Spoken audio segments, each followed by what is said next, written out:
మనం మీడియా మాయలో పడిపోతే గొర్రెల్లాగా లేకపోతే గనక మనల్ని వాళ్ళు చెప్పిన రూట్లోకి తీసుకుపోతారు.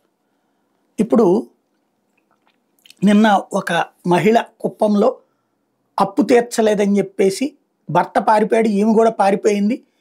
బిడ్డ సర్టిఫికేట్ కోసం వస్తే దొరికింది కాబట్టి అప్పు ఇచ్చిన వాళ్ళు పట్టుకుని కట్టేశారు.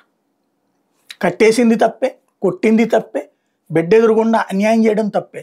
అదే సందర్భంలో ఆ అప్పు తీర్చకుండా పారిపోవడము తప్పే కదా. అలా అప్పులు ఇచ్చి వీళ్ళేమి కోట్లు ఉన్నటువంటి వాళ్ళు వీళ్ళకి అసలు అప్పు ఇవ్వరు. వీళ్ళ స్థాయిలో కొద్దిగా ఎక్కువ ఉన్నటువంటి వాళ్ళు ఇస్తారు అప్పు, వీళ్ళు నలిగిపోతున్నారు. ఇప్పుడు ఇట్లాంటి ఉదంతం ఇవాళ అందరినీ ఆశ్చర్యగొలిపినటువంటి అంశం కడప జిల్లాలో చోటు చేసుకుంది. కడప జిల్లాలో కలసపాడు అనేటటువంటి ప్రాంతానికి సంబంధించిన ఒక అమ్మాయి, పేరు లోహిత, ఐదో తరగతి చదువుతున్న పాప పోలీస్ స్టేషన్కి వచ్చింది. వచ్చి కంప్లైంట్ చేసింది. పోలీస్ స్టేషన్కి వస్తే పోలీసులు ఆశ్చర్యపోయారు. చిన్న పాప వస్తే ఏంటమ్మా అని చెప్పి అడిగితే, మమ్మ వాళ్ళని పక్కన వాళ్ళు తిడుతున్నారు, కొట్టడానికి మీదకు వస్తున్నారు అంది.